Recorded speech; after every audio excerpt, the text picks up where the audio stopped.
So this question is related to if and else condition. You have to run this code and the input is ABC. This input is used here. That is basically like when you run this code and it will stop here. The cursor will wait there to get an input from the user. So that is where we are going to type this ABC. That is what actually happens. Now let's start this question. So before you start this question, this is not complex. To make it more clear, I will draw. This is the whole block we have. We have this if block, another if block, elif block and a else block. So now we can start the code. So result equals 1. We are going to assign number 1 into a variable result. So result and the value we have is 1. Value 1 in result.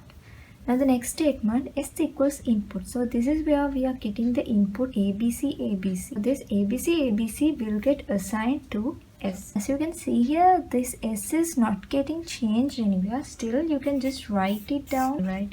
We have this string here. Now let's start the if block. If len s, this means this function basically returns the length of this value. The length of s is 1, 2, 3, 4, 5, 6. This actually means 6 greater than 3. This if statement looks like so 6 is not greater than 3. This condition is false. You don't have to go into it. From this if block you can come to the next, which is again another if block. Length of s is less than 6. So 6 is less than 6.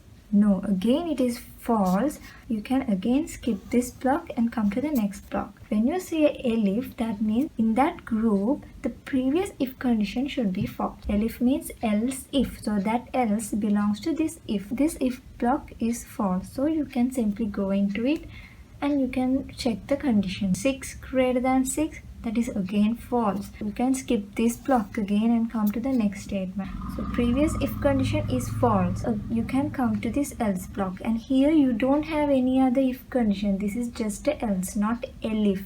So you can simply go into it and perform the statement. So we have result equals 5. That means 5 is getting assigned to result. So previously we have 1 in result. So this 1 will simply get replaced by this 5. After finishing this block, you can come out from this block and go to the next statement. Print result. We have 5 in result. So in summary, I can tell you that if a condition is false, you have to check if there is a else block. If you have an else block, you can go into it.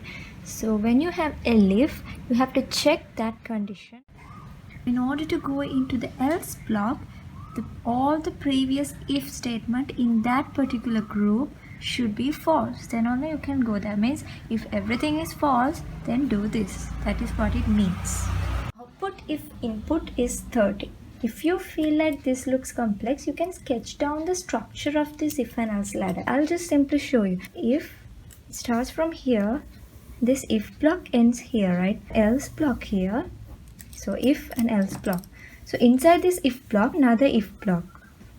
So in this group, this is the if block and this is the elif and this is the else state. So now it looks more better, right? This if and this else, whole thing is one group and another group here, and there are if and elif and else statement. Then this code is getting the input from the user here. Pass 30 as the input here. You should know why this int function is necessary. That is because when you type a input from the keyboard, it will consider that as a string. So if you don't have this int, n will have a value like this, a string 30. So when you pass that string 30 into int, it will convert it to an integer. So that is what is happening here. It is because we are comparing it with some integer. Now let's start the work. You know that n has 30. 30 less than 40. Yes. Maybe tick it here.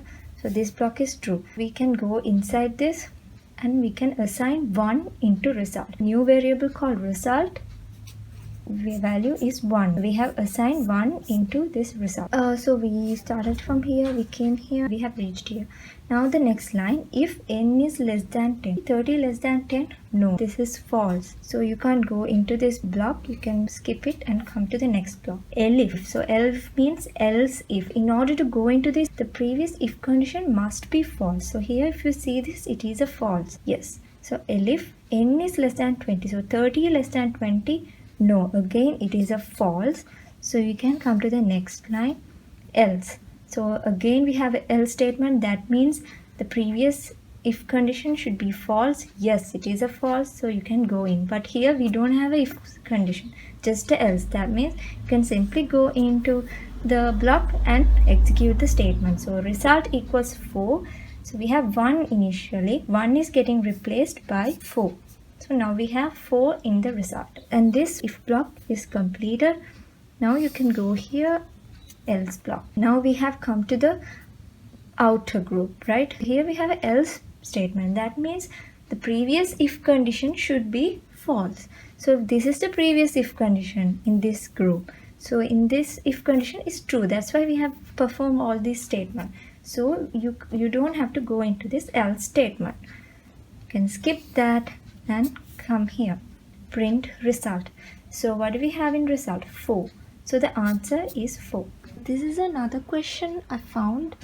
Which of the following Python code segment is syntactically incorrect? I can tell you that you should take note. You can't have an else statement without a if statement. Also, you can't have an elif statement without a if statement. And the indentation must be there. At least one space should be there after one if statement or else or elif. And also remember, you can't have a if statement without anything in it. Okay, now I'm going to show you what happens if you write a empty if statement. That means there's nothing inside that block. Normally you write the print statement like this. So I'm just going to put the print statement out. That means the if block is now empty. So if I run this code now, it is going to give an error which is expecting indent. That means it is expecting something. When you put this colon, there should be at least one statement in it, otherwise it will give an error. Everything is okay. Here we have if x is greater than 10, y equals 1, and we have this else if. So there is no keyword like this. That should be elif. There is nothing called else if, right? This is the incorrect answer.